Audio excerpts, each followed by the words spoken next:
ndox mi dina am mais li ñu gis c'est le contraire parce que yaakaar naa ne bu ñu xàccee ak SDE andi fi Sen'Eau man dama yaakaaroon ni loolu mooy dañuy andi keneen ku gën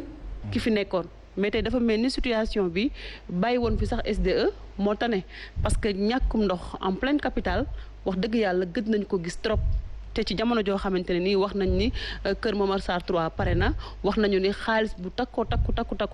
lañ dugal ci biir ndox mi àll bi am na beneen service bu ko gérer muy OFOR mais réalité bi foofu tamit beneen affaire la keroog maa ngi dégg ki nekk SONES Charles Fall ñu koy présenter ndox mu ne lii montage la xam nga loolu dama jàpp ni sax ci yëpp askan wi ci la bokk parce que suñu benn naatangoo Fabrice Ngema keroog rek ubbi na këram robinet ñu gis ndox moo xamante ne nii dafa xonq boo koy partager Facebook bi kon yaakaar naa ni sénégalais yi des fois li ñuy dund dafa mel ni ñoom autorités yi ñoom ñore wàllu ndox mi xamuñu ko parce que tey ndox moom noonu yàgg nañu wax ni ñu ngi koy traité yàgg nañu wax ni jël nañu ay koppar yu bari def nañ ko ci yàgg nañu wax ni def nañu ay partenariat ak seen diggante ak Banque mondiale pour l'accès à l'eau nekk une réalité mais tey dañu gis le contraire te malheureusement wax dëgg yàlla bu dee ci Senelec bi noonu la bu dee ci ndox mi noonu la su dee ci leneen ak leneen noonu la donc franchement tey li des rek Mouhamed xanaa mooy jéem a ubbiwaat suñu bët parce que ñun ñoo fi toogal askan wi dañu ubbiwaat seen i bët bu baax a baax ngir xool la ñan la ñuy dénk seen i destiné. D'accord. Alors après les mesures d'assouplissement, déconfinement on va dire, alors ñu ngi wax wàllu relance de l'économie madame la ministre tey ban jeexital lañ ci mën a séntu ndax mën nañu jàpp ne mën na aboutir relance économique boobu ñu bëgg a teg ci taawal bi. man li ma doon xaar mooy d'abord évaluation quand même que ñu taxaw wax depuis PSE bi lan moo ci fan la ñu yóbbu. Concrètement. muy plan Sénégal émergent. waaw muy plan Sénégal émergent boole ceeg 1000 milliards yi 1000 milliards xaalis bu bari la c'est vrai que ñoom pour doyu leen sax pour benn train buy def 35 kilomètres wante xaalis bu takku la donc génn nañ fi quand même xaalis bu takku annoncé nañ ko en tout cas loolu dafa waroon wàññi tolof yi jàngoro ji indi ci société yi fan lañ ci tollu. man li may dégg mooy ñoom ñëpp ñi ngi jooytu boo seetee côté presse bi boo seetee côté hôtel yi côté voilà amu ci benn boo xam ne daal en tout cas wàññil na leen dëgg-dëgg kon tamit xam nga di avancer tamit te doo jàngat ci say erreur loolu dafa yomb daal yow yaa ngeek loo xam ne quel que soit les mën nga lajj complètement doo taxaw jamais ne fii nii lajj nga da ngay jékki-jékki rek daal di toggaat leneen indi ko fu mu nekk foog ñu defee neneen parce que gis nañ ne que Sénégal amuñu infrastructure sanitaire yu doy gis nañ ne que amuñu école yu doy gis nañ ne que même ak jàngoro ji li nga xam ne moom la dëkk yu bari def jàng à distance xale yi mën a toog seen kër jàng loolu sax mënuñu ko. te ñu ngi ñuy pourtant ñu ngi ñuy vanté université virtuelle fii naan c'est la première université yu kenn xamul donc ñu ñëwati ci yeneen fànn yoo xam ne c'est essentiel ci dëkk bi xanaa boog ñiy xaar ci plan boobu ñu jublu ci yooyu ñu jublu ci ndox mi jublu ci courant bi jublu ci jàng mi jublu ci santé bi jublu tamit li ñuy annoncé ba ñu fi yegsee ba léegi ci industrialisation te loolu gisaguma jéego yu ñu teg yoo xam ne dinaa ci am yaakaar ndax liñ fi wax yépp mooy lépp lu am solo ci dëkk bi mi ngi ci loxo étranger yi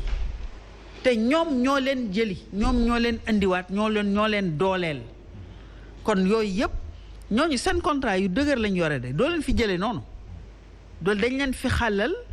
place bu dëgër boo xam ne ñoom doo leen fi jëlee noonu donc ñi ngi xaar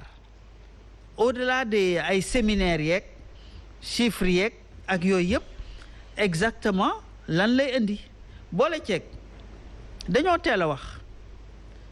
parce que Covid bi quand même kenn xamul fan lañ jëm. mi ngi yokk di yokk rek bala nga naan plan de relance nga xam nga indi doole gi ba taxawloo Covid bi wala boog nga wàññi nga freiner à défaut nga arrêté ko nga freiner ko nga xam ne léegi jàngoro ji en tout cas li indi problème bu koom-koom bi loolu réglé nga ko loolu boo ko réglé wul boo fi indaatee plan de relance teg ko léegi te jàngoro ji pareeguñ ci mais fuñ jëm di nga dem ba ci kanam tamit daal dee taxawaat daal dee indiwaat sa plan liñ ci mënta wax daal en tout cas mooy ñii ñu amal affaire partenaires yi seen bopp lañ tal seen bopp sax lañ mës a tal liñ fi daan liñ fiy ñëw yëpp ñii ànd di wax rek ñoom liñ fiy jëlee moo ëpp liñ fiy indi wante tey seen bopp lañ tal donc jot na ñu xiiraat Sénégal yi ci liggéey parce que dëkk bi liggéeyuñu bépp problème bu ñu fi wax rek retard investissement retard réglementation retard créer ay institutions yoo xam ne ñoo war a liggéey dëkk bi loolu yëpp retard yooyu yëpp dañ ko cumuler ak donc loo fi mënti wax loo xam ne ay théorie la ci def ko ci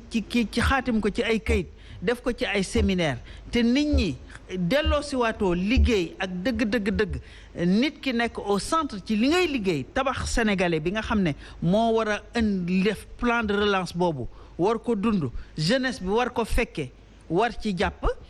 mën ay effet d'annonce rek la day daal di nekk slogan rek. D'accord alors professeur ndax am nga yaakaar yow ci plan de relance bi ñuy wax ci sunu wàllu koom gi donte sax jël nañu yenn ci ay dogal oyofal ci wàllu Covid. ku ci am yaakaar dafa fekk rek nga bokk ca ñun bi ñu nekkee xale ba tey xawma ñaata projet ak plan de relance laa dégg Sénégal man xamuma ko xam nga lan moo tax du dem malheureusement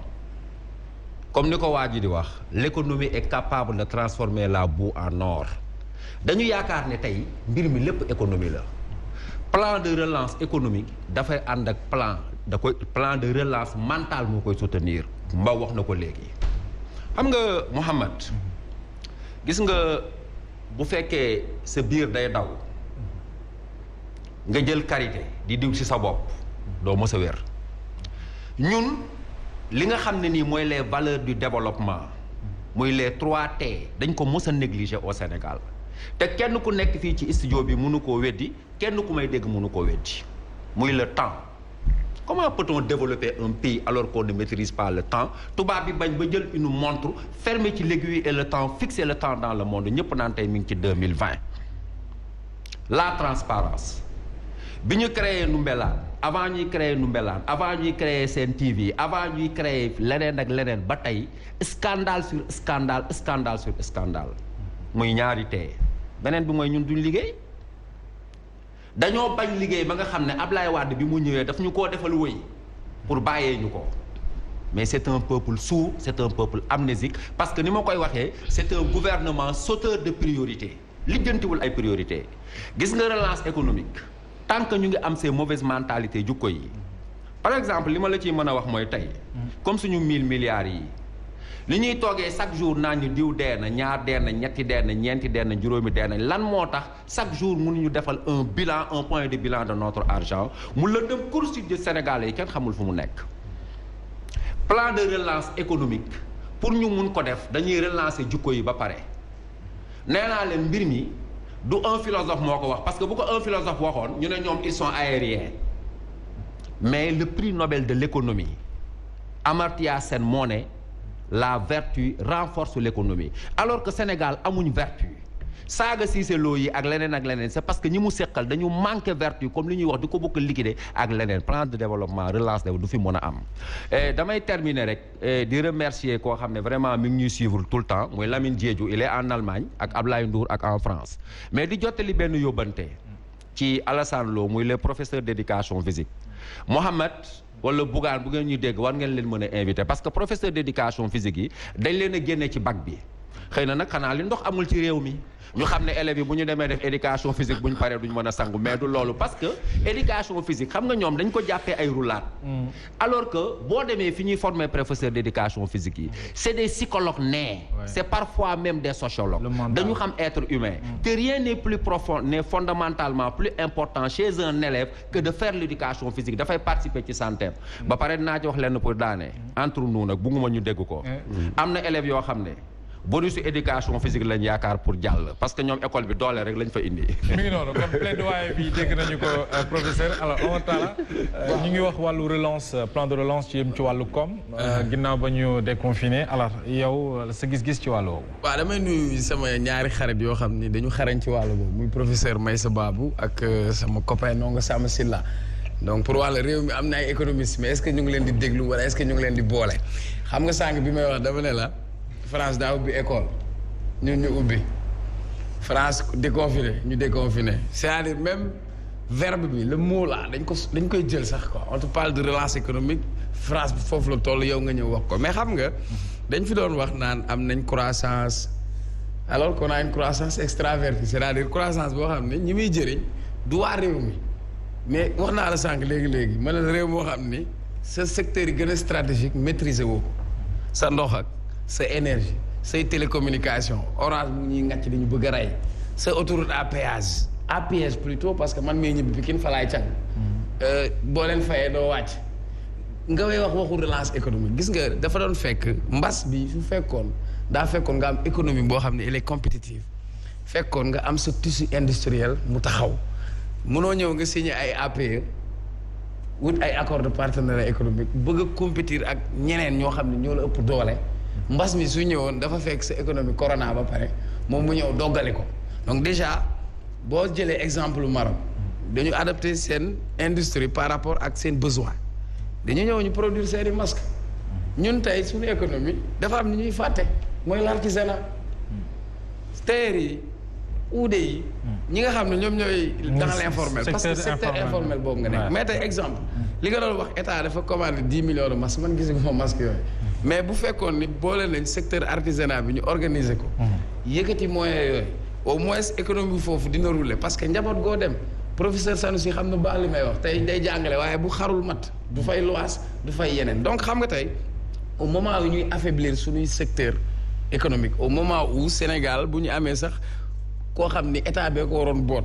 parce que yeneen président yi bu ñuy tukki dañuy jël seen patronat yóbbu leen mais ñun suñ patronat sax moo njëkk a démissionnaire balaa may wax patriotisme économique est-ce que ñoom sax ku ci am dara tuuti li ngay njëkk xalaat mooy naa tabax immeuble naa dem wuti pied dans l'eau wala yeneen priorité lañ nekk te dëkk dafa am ay priorité gis nga lii ñu def nii yëpp nañ ma baala on a fait des bêtises économiques moo tax dafay dabe parce que mënuñu ñëw sur 35 kilomètres on va mettre un terre juste pour faire plaisir à la France alors que Dakar Diamniadio distance boobu man su ma nekkoon maçon wala manebar nar a fay terre du ma dem di dugg ci terre boobu évaluer ko lu mot ay 1000 milliards centre international Abdou Diouf pour lan au nom de quoi lan la servir tey waxuma la secteurs yi gën a prioritaire tey ci lañ waroon investir dëkk boo xam ni maîtriser woo sa production ak sa transformation ak sa distribution mango gi di nëb syndicat mango gi di nëb Casamance bisaab bii ñu mun koo produire jus boo fi naan du matin au soir bitim réew lay jóge yow sa ndékk bi ngay ndékki sax boo xëyee liñ lay tegal ci ndékk bi yëpp beurre bi sax dëkk naar yi lay jóge mburu bi farine bi sax bitim réew lay jóge donc balaa ngay wax plan de relance économique dafa am ay d'abord c'est culturel c'est social maanaam Sénégal il faut ñu ndëppalaat ko defaraat ko xam ñun lan la ñu bëgg et pour nga xam lan nga bëgg gis nga nit buy dox bu sori dafay am ay tànkam fu muy teg mais tey malheureusement ca Mamadou Dia bi fi ñu defee le premier plan de développement économique du Sénégal ñu jël ko teg ko ne le ña doon bay gerte ñu ngay bay gerte tey la baykat bi di gën a ndóol baykatu Sénégal ngay romb yërëm ko tey la Sénégal gën a bëri chômage yaay boobu balaa ngay liggéey nga gis liggéey président waxoon na 500 000 emplois premier mandat nee na 1 million d'emplois précarité bi ak extrême pauvreté boobu nekk ci réew beneen bi nga xam ni mooy jafe-jafe bi mooy la redistribution de ces richesses parce que alalu Sénégal comme Sénégal benn groupuscule moom moo ko gérer j'ai l'habitude de le dire réew mi nag dañ ko tong-tongee c'est entre 3 acteurs ñi nga xam ni mooy les hommes d'affaires les hommes politiques et surtout la complicité de certains religieux yi nga xamante ni waxuñ ñoom ñoo nekk ci privilège boobu moo tax Sénégal ñaari Sénégal am Sénégal bi ci kaw ñoom ñu ngi nice fine Sénégal bi ci suuf tey ñu ngi xalaat xaru tabaski bi fu ñu ko war a amee ñu ngi xalaat location bi fu ñu ko war a joxe ñu ngi xalaat courant bi ñu ngi xalaat su ma feebaree ordonnance ndax mënees naa koo jël. donc malheureusement dañu raté le coche ci mbir yu bëri kon jot na tey corona bi crise bi Covid bi daf ñu war a jàngalaat. ñu xoolaat ñun suñuy réew nan la ñu koy mën a structurer ba suñuy réew dëgër parce que la Chine avant qu'elle se développe elle a fait son protectionnisme mais elle a renforcé son industrie. au moment où voilà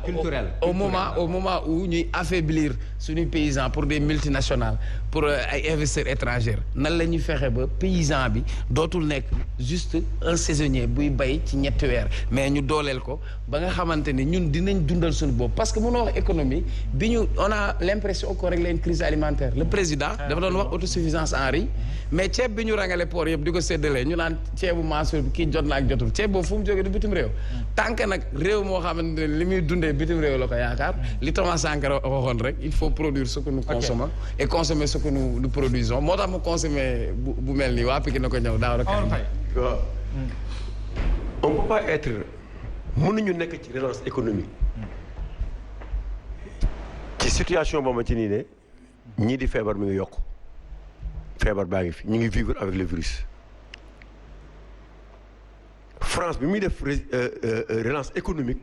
dafa fekk taux bi wàññeeku de manière drastique pour ñu mën a toll foofu ñun on est en résilience économique jusqu'à présent te Ahmed sa réew boo ko hypothéqué mënoo wax relance te dañuy hypothéquer suñu réew ku nekk ci géej gi étranger yi ku nekk ci téléphonie bi étranger yi ku nekk ci essence bi ak carburant bi étranger yi ñan ñoo yor exploration pétrole bi ñu yaakaar ak zircon bi ak gaz bi étranger yi ñan ñoo fiy jaay ba ñëpp di fa dugg carrément au détriment de nos commerçants étrangers yi boo demee jëm ñaaju industrialisation bi ñuy wax ñan ñoo fa nekk les chinois les pakistanais et tant d'autres boo demee ci wàllu société immobilière ñan ñoo fa nekk c'est les indiens c'est les étrangers rares sont les sénégalais et le peu des sénégalais yi fi nekk ñu ngi leen di xeex keroog maa ngi dégg benn waay sénégalais bu wax ci affaire Mar Thiam ci logement bi mais Mbaw sénégalais yooyu ñoom rek lañ fi am ñi fi def lu baax jël seen xaalis investir ko di tabax di vendre à perte pour aider les sénégalais te ñoom li ñu am à l'étranger lañ ko jëlee ñëw investir fii pour des logements mais on préfère si ne indiens yi nekk fii virage ñu privilégier leen au détriment de ces sénégalais qui sont là loolu man mënuma ko nangu soka beeg pareil même bu fekkee ne dañuy def ay njuumte ñu leen di recadrer moo ma gënal ñuy jël li ñu am di ko jox étranger yi aussi ñoom fii la ñu nekk di tabax ay logements pour que sénégalais yi mën a am ay kër di def ay sacrifices mais les étrangers eux-mêmes ils ne le font pas tous les bâtiments que nous avons actuellement moo tax il faut un audit du patrimoine foncier keroog maa ngi wax Brière immeuble Brière bi ñu joxe fii mais il y a d'autres immeubles boo demee Médiature joxe nañ ko ñeneen ak ñeneen joxe nañ ko di wax naan c'est un partenariat avec qui avec des sociétés immobilières étrangères au détriment des Sénégalais comment peut-on aboutir ci benn relance économique boo xamante ni ne yow sénégalais yi fi nekk yor suñu koom-koom war a participer doolelalu leen mënul nekk te ñun loolu la ñuy dund actuellement ci lépp nag à tous les niveaux amul benn sénégalais tey boo demee ci wàllu bâtiment ci wàllu tali tey waxal tali yi rek kan mooy gagné marché yi tali yi koy njëkk a wax Eiffage ak kan ak Enan Chine mooy français ak chinois et pourtant il y a des sénégalais Baratal est là ñëpp xam nañ ko du parti socialiste jusqu'à nos jours qui gagnait des marchés qui fait du travail et tant d'autres c'est ak ñeneen ñi ngi fi mais les grosses œuvres marché yi ré mag yi français yi lañ ko jox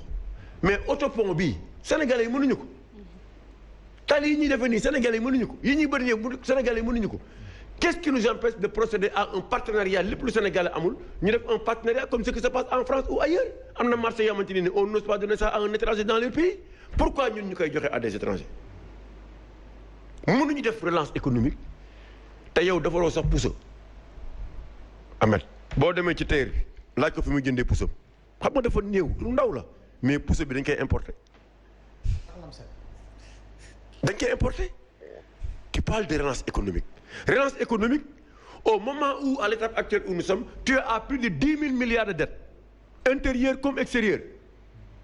chaque jour là où tu gagnais 2 milliards 500 par jour tu gagnes presque 500 millions par jour la douane est là parce que ñun on vit de taxes moo tax barki keroog bi ma waxee les caroleurs là les vendeurs de carreaux wàññi nañ leen yëngeel lool caroleurs xam nga dañ leen fay taxe ba pare ñu teg ci encore 1 million léegi dindi nañu 500 000 si loolu mais du yoon sax normalement waruñu fay benn 1 million parce que y a une société de carrelage bu nekk fii boo xamante ni chinois yi ñoo ko te ñu bëgg leen privilégié ce que yi ñuy def nii ak lii di ko am yeneen sociétés yi la ñuy am mais lu leen tere ñu leen di imposer yenn yi comme ñeneen ñi ñoom daal lan la ñuy defal ay ambulance la ñuy may di ñu may ay ciment tabaski jot ñu jox ay xarpaay imam yeeg kii mu jeex ñu ne ñoom loolu mooy seen contribution. Donc man je pense que dans ces situations pareilles on peut pas tey am une économie forte là où on n'a pas des hommes d'affaires forts et lii grave mooy dafa am une guéguerre c'est-à-dire man mënuma concevoir tey ñu bëgg man mbaw ñu bokk même métier di liggéeyandoo ñu bëgg ma jël may xeex mbaw en même temps mbaw du ma xeex te yooyu yëpp kenn du ko créer lu dul l'étranger qui est là-bas mais yooyu il faut ñu jéem a xool dans ces situations pareilles comment peut-on faire pour qu'on respecte nos engagements vis-à-vis du peuple on peut pas parler de préférence nationale nga xëy suba bàyyi ko fi privilégier la préférence étrangère bëgg a ñëw taxaw ne da ngay am koom-koom bu rëy kooku da ngay sonal sa bopp mais tu n'iras pas de loin. alors Abdoulaye Mbow plan de relance économique bi. waaw boo xoolee mbas bi dëkk bi yu mu jaar yëpp dafa daanaka mbas na koom-koomu dëkk yooyu.